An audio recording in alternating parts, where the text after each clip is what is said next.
मातृभूमि की रक्षा के लिए सर्वस्व न्यौछावर करने वाले सूरवीर महाराणा प्रताप जी की जयंती पर किरण शास्त्री की ओर से सत सत नमन। दो शब्द कहना चाहूंगी। धन्य धन्य धरा जिसकी भक्ति शक्ति स्वाभिमान कभी डिगा नहीं। धन्य धन्य धरा जिसकी भक्ति शक्ति स्वाभिमान कभी डिगा नहीं। और धन्य था वो सूरवीर राणा जिसकी ताकत के सामने अकबर तक टिका नहीं।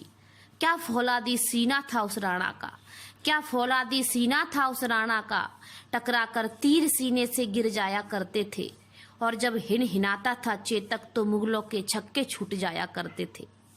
और ऐसा भगवा फिराया राणा ने हल्दी घाटी में, ऐसा भगवा फिराया राणा ने हल्दी घाटी में कि सूर्यदेव भी छिप गए थे गगन की घाटी में। महाराणा प्रताप जो अकबर के सामने कभी नतमस्तक नहीं हुए। कहते हैं अकबर कभी जीता नहीं और महाराणा प्रताप कभी हारा नहीं। अकबर की सेना में दम था लेकिन राणा के सीने में दम था। अकबर कहता था राणा राणा तू एक बार झुक जा मेरे सामने, एक बार नतमस्तक हो जा, आधा भारत तुझे दे दूंगा। लेकिन अंतिम समय में भी महाराणा प्रताप अपने बेटे अमर सिंह से यही कहते गए कि कभी भी मुगलों के आगे समर्पण ना करना। लेकिन कहते हैं कि कभी कभी अपनों की गद्दारी के कारण भी हम पराजित हो जाते हैं। कि वीर शिवाजी की शमशीरें जय सिंह ने रोकी थी, वीर शिवाजी की शमशीरें जय सिंह ने रोकी थी।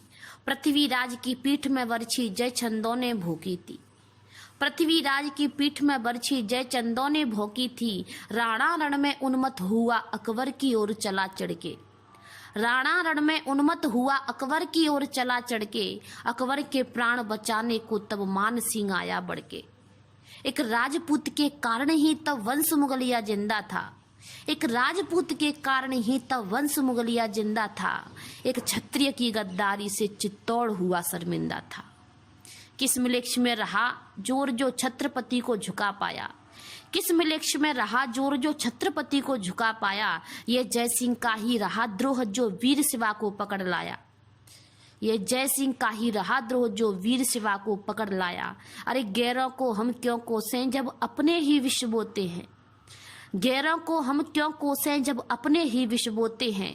इन कुत्तों की गद्दारी से मृगराज पराजित होते हैं, इन कुत्तों की गद्दारी से मृगराज पराजित होते हैं।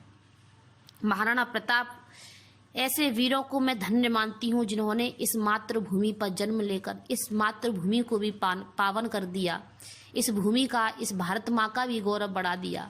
और हमारे लिए एक ये वीर योद्धा हमारे लिए एक सीख बन गए हैं कि जीवन में यदि जीना चाहो तो अपने दम पर जियो, कभी भी किसी के आगे आत्मसमर्पण ना करो।